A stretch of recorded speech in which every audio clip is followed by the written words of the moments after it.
నమస్కారం. ఈరోజు నవగ్రహాలలో కుజుడు మీనరాశిలో నుంచి మేషరాశిలోకి మారుతున్నాడు. కుజుడి మేష సంక్రమణం మధ్యాహ్నం 12:47 ఖగోళంలో జరుగుతోంది. కుజుడి మేష సంక్రమణం సందర్భంగా కుజుడు ద్వాదశ రాశుల వారికి విశేషమైన శుభ ఫలితాలు కలిగింపజేయాలంటే ఇంట్లో దీపారాధన చేశాక ఇంటి యజమాని శక్తివంతమైన కుజగాయత్రి మంత్రాన్ని 21 సార్లు పఠించాలి. ఆ శక్తివంతమైన కుజగాయత్రి మంత్రం ఏంటో ఇప్పుడు మనం చూద్దాం.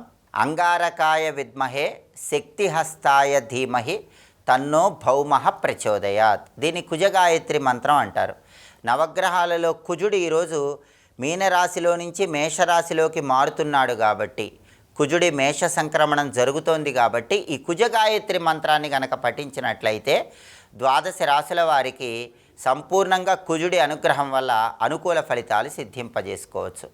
అదేవిధంగా ఈరోజు కుజ మేష సంక్రమణం సందర్భంగా కందులు దానమిచ్చుకుంటే మంచిది. కేజింబావు కందులు ఎరుపు రంగు వస్త్రంలో మూటగట్టి ఎక్కడైనా దేవాలయ ప్రాంగణంలో బ్రాహ్మణుడికి దానం ఇచ్చుకుంటే మంచిది. అలా వీలు కాని పక్షంలో కందులు నానబెట్టి బెల్లంతో కలిపి గోమాతకు తినిపించినా కూడా కుజుడి మేష సంక్రమణం సందర్భంగా కుజుడి సంపూర్ణమైన అనుగ్రహానికి సులభంగా పాత్రలు కావచ్చు. అలాగే సోమవారం సందర్భంగా అర్థం తెలుసుకుంటూ చంద్రశేఖరాష్టకాన్ని పఠించినట్లయితే శివానుగ్రహం వల్ల సమస్త శుభ ఫలితాలను అందిపుచ్చుకోవచ్చు. చంద్రశేఖరాష్టకంలో ఉన్నటువంటి అద్భుతమైన శ్లోకాన్ని మనం పరిశీలించినట్లయితే కుండలీకృత కుండలేశ్వర కుండలం వృషవాహనం నారదాది మునీశ్వర స్తుత వైభవం భువనేశ్వరం అంధకాంతకమాశ్రితామర పాదపం శమనాంతకం చంద్రశేఖరమాశ్రయే మమ కిం కరిష్యతి వయ్యమః. ఈ శ్లోకాన్ని చంద్రశేఖరాష్టకంలో చెప్తారు. ఈ శ్లోకంలో ఉన్న అర్థాన్ని విశేషార్థాన్ని మనం పరిశీలించినట్లయితే ఇక్కడ శ్లోకంలో కుండలీకృత కుండలేశ్వర కుండలం వృషవాహనం అంటూ పరమేశ్వరుణ్ణి మార్కండేయుడు ప్రార్థిస్తున్నాడు. యమధర్మరాజు యమపాశం మెడలో వేసినప్పుడు, పంచప్రాణాలు యమధర్మరాజు లాగుతున్నప్పుడు బాధతో ఉక్రోషంతో మార్కండేయుడు పరమేశ్వరుణ్ణి ప్రార్థించిన స్తోత్రమే చంద్రశేఖరాష్టకం. ఇక్కడ చంద్రశేఖరాష్టకంలో మార్కండేయుడు శివుణ్ణి ఎలా ప్రార్థిస్తున్నాడు? కుండలీకృత కుండలేశ్వర కుండలం వృషవాహనం అంటూ ప్రార్థిస్తున్నాడు. కుండలి అనే పదం 3 సార్లు వచ్చింది. కుండలి అంటే పాము అనే అర్థం ఉంది. కుండలి అంటే కుండలములు అనే అర్థం ఉంది. కుండలి అంటే కుండలిని శక్తి అనే అర్థం ఉంది. ఇలా 3 అర్థాలు కలిగి ఉంది కాబట్టి కుండలి అనే పదాన్ని ఇక్కడ మార్కండేయుడు 3 సార్లు ఉపయోగించాడు. కుండలి అంటే సర్పం. అంటే అర్థం ఏంటంటే చంద్రశేఖరాష్టకము విషహరణ శక్తిని కలిగి ఉంటుంది, అపమృత్యు దోషాలను కూడా తొలగింపజేస్తుంది. సర్పాలను ధరించిన పరమేశ్వరుడు అపమృత్యు దోషాలను పోగొడతాడు అని చెప్పటమే కుండలి అనే పదంలో ఉన్నటువంటి అంతరార్థం. కుండలి అంటే కుండలములు అనే అర్థం కూడా ఉంది. పరమేశ్వరుడు సూర్యుణ్ణి చంద్రుణ్ణి ఇలా కుండలాలుగా ధరించి ఉంటాడు. పరమేశ్వరుడు తల ఇలా ఊపితే సూర్యచంద్రులు కదులుతారు. పరమేశ్వరుడు తల ఇలా ఊపితే సూర్యచంద్రుడు ఇంకొక రకంగా కదులుతారు. అంటే సూర్యచంద్రుల గమనాన్ని శాసించేవాడు పరమేశ్వరుడు అనే అర్థంలో సూర్యచంద్రులనే కుండలములుగా కలిగిన పరమేశ్వరుడికి నమస్కారం అంటూ మార్కండేయుడు ప్రార్థించాడు. అంటే కాలగమనాన్ని శాసించే పరమేశ్వరుడు నా చెంత ఉన్నాడు, కాలుడివి నువ్వెంత అని యమధర్మరాజును మార్కండేయుడు భయపెడుతున్నాడు. అందుకే కుండలి అనే పదాన్ని ఉపయోగించాడు. కుండలి అంటే కుండలిని శక్తి అనే అర్థం కూడా ఉంది. అంటే పరమేశ్వరుణ్ణి ధ్యానం చేస్తే కుండలిని శక్తిని ప్రచోదనం చేసి మనిషి యోగిగా మారవచ్చు, బ్రహ్మజ్ఞానం పొందవచ్చని కూడా ఆత్మ సాక్షాత్కార తత్వాన్ని మార్కండేయుడు ఇక్కడ తెలియజేస్తున్నాడు. అంటే ఇక్కడ కుండలీకృత కుండలేశ్వర కుండలం వృషవాహనం అంటే విషహరణ శక్తిని కలిగి ఉన్నటువంటి పరమేశ్వరుణ్ణి ధ్యానిస్తున్నాను. సూర్య చంద్రులనే కుండలములుగా కలిగి ఉండి కాలగమనాన్ని శాసించేటటువంటి పరమేశ్వరుణ్ణి ప్రార్థిస్తున్నాను. కుండలిని శక్తిని ప్రచోదనం చేయటం ద్వారా ఆత్మజ్ఞానాన్ని కలిగింపజేసి యోగిగా మార్చే పరమేశ్వరుణ్ణి ప్రార్థిస్తున్నానని దీనిలో ఉన్న అంతరార్థం. ఆ తర్వాత నారదాది మునీశ్వర స్తుత వైభవం భువనేశ్వరం అంటూ ప్రార్థిస్తున్నాడు. మామూలుగా చూస్తే నారదాది మహర్షుల చేత కైలాసంలో పూజించబడే, ప్రార్థించబడే, కీర్తించబడే పరమేశ్వరుడికి నమస్కారం అని అర్థం.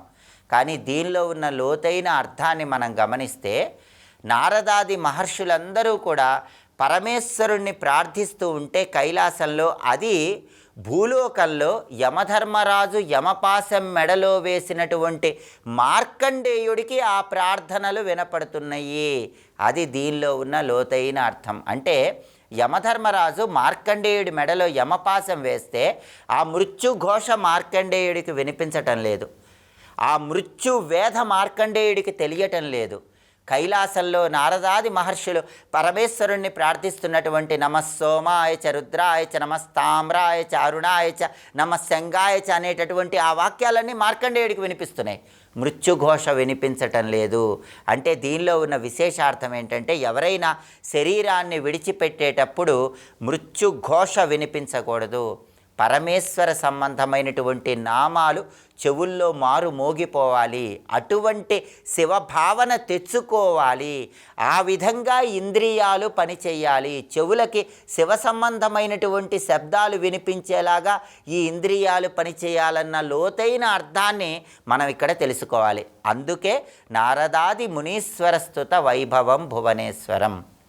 ఆ తర్వాత అంధకాంతకమాశ్రితామర పాదపం శమనాంతకం. పరమేశ్వరుడు అంధకాసురుడనే రాక్షసుడిని సంహరించాడని మార్కండేయుడు ప్రార్థిస్తున్నాడు. అంటే ఒకానొక సమయంలో పరమేశ్వరుడు కైలాసంలో లేనప్పుడు అంధకాసురుడనే రాక్షసుడు వచ్చి పార్వతీదేవిని చెడు దృష్టితో చూస్తాడు. దాంతో పరమేశ్వరుడి కోపం వచ్చి అంధకాసురుడిని సంహరిస్తాడు. నా తండ్రి పరమేశ్వరుడు కైలాసంలో లేనప్పుడు అంధకాసురుడనే రాక్షసుడు వచ్చి నా తల్లి పార్వతీదేవిని చెడు దృష్టితో చూస్తే నా తండ్రి శివుడు కోపంతో ఆ రాక్షసుడిని భస్మీపటలం చేశాడు. జాగ్రత్త యమధర్మరాజా, ఇప్పుడు నా తండ్రి శివుడు ఇక్కడ లేడనుకుంటున్నావేవో, నువ్వు యమపాశం వేశావు, వచ్చి నిన్ను కూడా భస్మం చేస్తాడు, జాగ్రత్త అని యమధర్మరాజును భయపెట్టడానికి సంకేతంగా అంధకాంతక అంటూ ఇక్కడ మార్కండేయుడు ప్రార్థిస్తున్నాడు. అంధకాంతక ఆశ్రితామర పాదపం శమనాంతకం. ఆశ్రయించిన వాళ్ళని ఆయన పాదపద్మాలు పెట్టుకుంటే అనుగ్రహిస్తాడు. అటువంటి పరమేశ్వరుడికి నమస్కారం. శమనాంతకం, అన్ని కష్టాలు కూడా పోగొడతాడు. చంద్రశేఖరమాశ్రయే మమ కిం కరిష్యతి వయ్యమ. అటువంటి చంద్రశేఖరుడైన పరమేశ్వరుడు నా తండ్రి వెనకాలన్నాడు. యమధర్మరాజా, నువ్వు నన్నేం చేస్తావు, నీ యమపాశ నన్నేం చేస్తుందని యమధర్మరాజును భయపెడుతూ మార్కండేయుడు ప్రార్థిస్తున్నాడు. అది ఈ శ్లోకంలో ఉన్నటువంటి లోతైన విశేష రహస్యార్థంగా ప్రతి ఒక్కరూ తెలుసుకుంటూ, ఆ విశేషార్థం తెలుసుకుంటూ చంద్రశేఖరాష్టకం చదివితే శివానుగ్రహానికి సులభంగా పాత్రలు కావచ్చు. కాబట్టి సోమవారం సందర్భంగా చంద్రశేఖరాష్టకంలో ఉన్నటువంటి శ్లోకాన్ని అర్థం తెలుసుకుంటూ పఠించడం, అలాగే చెవులకు సంబంధించిన అనారోగ్య సమస్యలు పోగొట్టే శక్తి ఈ శ్లోకానికి ఉంది కాబట్టి చెవి సంబంధమైనటువంటి సమస్యలన్నీ పోగొట్టుకోవటానికి కూడా ఈ శ్లోకాన్ని పఠించాలి. కాబట్టి ఇంకొకసారి కుజ సంక్రమణం సందర్భంగా కుజుడు మేషరాశిలోకి మారుతున్నాడు కాబట్టి కుజ మేష సంక్రమణం సందర్భంగా ఏ కుజగాయత్రి మంత్రాన్ని పఠించుకోవాలో, అలాగే చెవి సంబంధమైనటువంటి సమస్యలు తొలగింపజేసుకోవటానికి చంద్రశేఖరాష్టకంలో ఏ శ్లోకాన్ని పఠించాలో ఇంకొకసారి చూద్దామా మరి. అంగారకాయ విద్మహే శక్తిహస్తాయ ధీమహే తన్నో భౌమః ప్రచోదయాత్. కుజగాయత్రి మంత్రాన్ని కుజ మేష సంక్రమణం సందర్భంగా 21 సార్లు పఠించండి.